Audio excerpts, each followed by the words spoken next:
Hey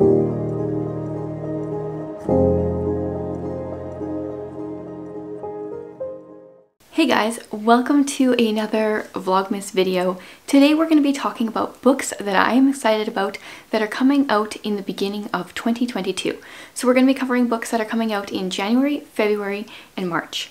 I did a similar video last year, but I realized I need to do this quarterly.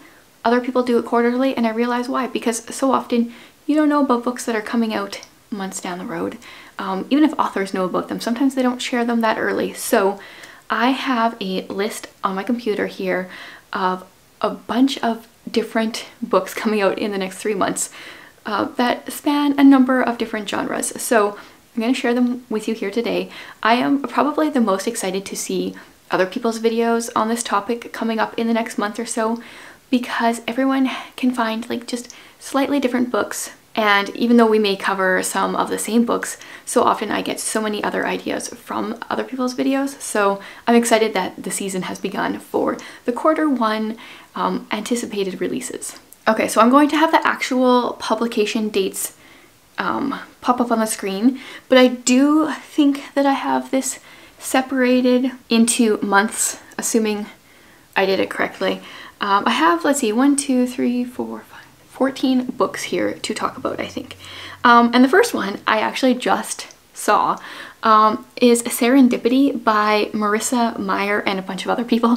So this book is either going to be like really funny or really cringy. It is a collection of short stories that take the common romantic tropes, and apparently, like, normally I wouldn't like a book that was just all romantic tropes, but it says it turns them on their heads.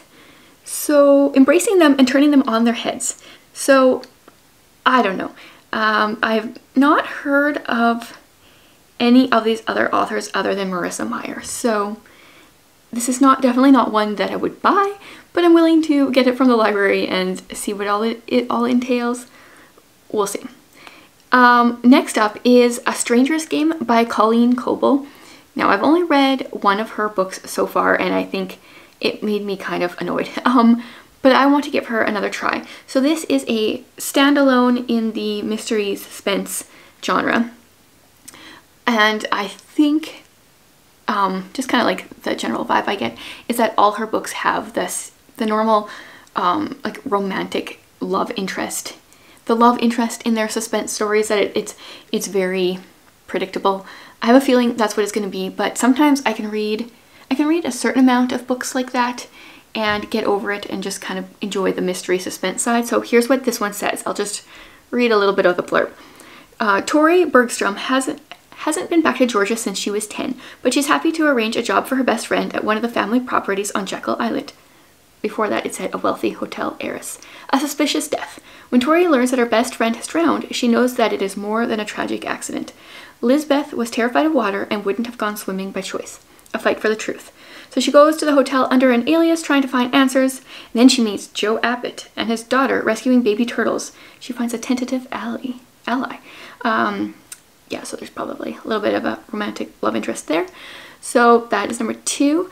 Number 3, I'm actually in the middle of reading this book. It is called The Appeal. I'm reading this one from NetGalley right now, and it is kind of like an epistolary novel of sorts. So far it's all emails and text messages. And right at the beginning of the book, like, I'm only 30% through, first of all, and the subtitle is 1 Murder, 15 Suspects, and the murder hasn't even happened yet. So right at the beginning of the book, it's like lawyers get all of these emails and they're going through them, and they're not all of the email correspondence. Like, you'll get some emails from one person, but you won't get the replies. So far it's interesting, but it's like, okay, when are things going to happen? And I'm hoping it's one of those books that if you just persevere, you will like get, I don't know, the aha moment will be really good. I'm hoping it's not a bit of a letdown, because so far it's taking a while to go anywhere. But the main thing is there is a like this play group run at what is it called? Some kind of Fairway Players Theater thing, and the main people that run it, their granddaughter has been diagnosed with cancer, and so they're doing some fundraising, and there's some sketchy things going on. Some people are lying for sure. Some people seem to be lying, and I don't know. So there's things going on, and obviously there's going to be a murder at some point. So it's interesting so far. Next up, I have A Flicker in the Dark. I just came across this one, and it gave me Kaylee Quinn vibes, because the main character, Chloe Davis, says when she was 12, 6 teenage girls went missing from her small town. By the end of the summer, her own father had confessed to the crimes and was put away for life. So this does remind me a little bit of Kaylee Quinn, because her father was a serial killer. And then years later, 20 years later here, Chloe is a psychologist. She works with troubled teens, and girls or teens keep going missing again. So it's kind of like deja vu, and so she needs to figure that out. That one sounds really interesting. Okay, and then this one is called A Deception Most Deadly. Honestly, I was curious from the cover. I don't know if I'm like a good curious, like think it's gonna be good, or think it's gonna be a little bit cringy. Honestly, it kind of looks a little bit like a middle grade book. But we've got the cat there and the old-timey lady. So this is Florida, 1883. Cassie is looking for a fresh start when she steps off the steamship. She's trying hard to be a proper lady for once. She styled her unruly hair, etc. She goes out exploring the beautiful island with her Aunt Flora, and she stumbles across the body of Peanut Runkles, town grump and her aunt's neighbor. Now I'm just wondering, is this one actually no, it doesn't say it's middle grade, just because it said aunt, and because of the cover I was kind of curious. This is supposed to be book 1 in a series, so I'll try it. Next up, okay, we are still in January here. This one is by Lynette Eason, and I kind of have the same vibes from her writing that I do from Colleen Cobles. I assume there will be a typical love interest in this, but it is called Life Flight, and this is the first book in her Extreme Measures series. I think I must have read one book by her before, but I don't remember which one. So this is about an EMS helicopter pilot, Penny Carlton. She's used to high-stress situations, but being forced to land on a mountain in a raging storm with a critical patient and a serial killer on the loose tests her skills and her nerves to the limit. She survives with FBI agent, Special Agent Holt Satterfield's help. But she's not out of the woods yet. Okay, we'll see. Okay, now I think we are on to February. Yes, okay. There is another Ruta Sepetys book coming out, and this I think is a YA historical fiction. It is called I Must Betray You, and it's set in Romania in 1889. Communist regiments are crumbling across Europe. 17-year-old Christian dreams of becoming a writer, but Romanians aren't free to dream. They are bound by rules and force. I have never read anything set in that time. Ruta Sepetys does such a good job with her historical fiction. I need to read this one. I probably should just pre-order it, honestly. Okay, then I've got The Body on the Moor. Honestly, 95% of the reason, okay, no, I did like the cover, but a good portion of the reason I requested this is because it says the word moor, and honestly, I just want to go to the English moors, and so if I just have to read about a mystery that's set there, that's good with me too for now. Eventually I will get there. So this is, I think, also kind of like based on a true event, a totally gripping mystery thriller inspired by a true story. An innocent girl holds the key to unlocking a long buried crime.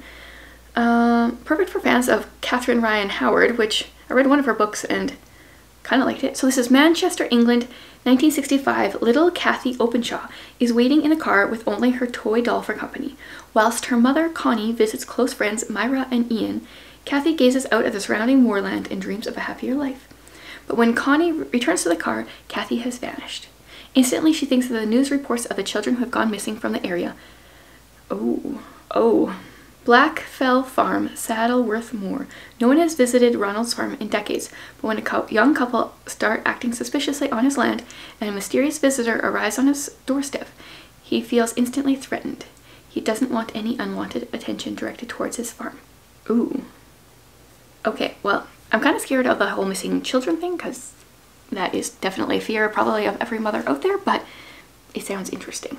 Okay, and then this next book, I have seen publication dates for both February and March, so I'm not sure which one this is going to be. But this is Margaret Peterson Haddix's next book. It's called The School for Whatnots, and I liked the Greystone Secrets series that I read of hers, so I want to read more.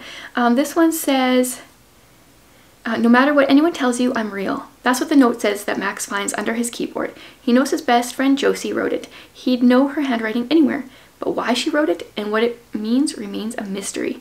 Oh, okay, so this is probably like an imaginary friend, and Margaret Peterson Haddix often does like science fiction. It says, ever since they met in kindergarten, they have been inseparable, until the summer after 5th grade when Josie disappears, leaving only a note and whispering something about whatnot rules. But why would Max ever think that Josie wasn't real? And what are whatnots? Now he sets to uncover what happened to Josie. This is supposed to be a middle grade thriller, which, I don't know, what is a middle grade thriller? I'm curious. Also in February is the new one by Pam Munoz-Ryan, Solimar? I'm not sure if that's exactly how you pronounce it. Subtitle is The Sword of the Monarchs. So this, I think, is a middle grade children's fantasy story set based off of some Mexican stories, I think. I really loved Pam Munoz-Ryan's Echo, so I want to read more from her for sure. I'm not sure if this one is going to be completely up my alley though. It's a princess-to-be who is supposed to save her family, the kingdom, and the future of the monarch butterflies from a greedy and dangerous king. And I mean, it's only got 24 ratings so far, but it's only 3.96 stars. Normally it's a little higher at the beginning, so we'll see. Okay, now I think we are into March. My first one. So I really like Ruta Sepetys for historical fiction. Historical fiction is definitely not my favorite genre, but some people can do it so well. She can, and so can Jennifer A. Nielsen. And on March 1st, she has Lines of Courage coming out. So this is World War I. Another, like, I never read anything set then. It stretches its cruel fingers across Europe, where 5 young people, each from different backgrounds and nations, face the terror of the battle, the deprivations of hunger, and all the awful changes of war. So there's Felix from Austria-Hungary, Kara from Britain, Juliette from France, Elsa from Germany, and Dmitri of Russia. And I don't know if this story, yes, she artfully weaves together the stories of 5 kids living through World War I, each of whom holds the key to the other's future, if they are lucky and brave enough to find each other. So she has done such a good job with like her A Night Divided, Words on Fire. I really like her historical fiction books, so I think this one will be excellent. Okay, this next one, I was drawn in by the cover. I mean, I 100% judge books by the cover. I love the dress. This is not normally a cover that normally calls to me necessarily, but I really love this dress. So this one's on my list. It's called Evil in Emerald. And this is a historical fiction mystery, I think. Craving a change of pace, Harriet Gordon joins a local musician theater production, but when a fellow cast member is brutally killed, Harriet and Inspector Curran must turn the spotlight on murder in this all-new mystery from the author of Revenge in Rubies, which I've never heard of. But it's definitely doing a bit of a thing. Revenge in Rubies, Evil in Emerald. Ooh, okay. I see. So between working at her brother's school and typing up Inspector Robert Curran's police reports, she has little time for personal pursuits and has been enjoying rehearsals, etc. But then the leading man is found murdered. Suspicions abound, exposing scandalous behavior as well as some insidious crimes. Okay, one more left. This one is The Nurse. It is also published in March, and this is, I think, a mystery thriller. It says someone is watching her, she just doesn't know it yet. Everyone has a secret, but some are worse than you could ever imagine. Nell Sweeney has led an ordinary life. Every day she walks to and from the hospital where she works as a nurse, believing that no harm can befall her, until one day she is taken. Because someone out there has a secret. Someone out there has been watching Nell, and they've been watching others like her too. Nell is the unlucky one. She was in the wrong place at the wrong time, and if she isn't found soon, someone will make sure she isn't the last woman to be taken. Okay, so that is my list of books that are coming out in the next while that I'm excited about. Some of these I feel like are pretty much a given that I'm gonna like. Some of them are completely new to me authors, and I'm just judging a book by its cover. I would love to hear what are some books coming out in the first 3 months of 2022 that you're excited about. Just a heads up. The newest Jamie Jo Wright is coming out in April, so that will be on my next list, but I just wanted to give a heads up. I have already pre-ordered mine, so yeah, I'm excited for the beginning of the year. I'm going to be trying to read a few new releases. There's also so many like backlist books to read always.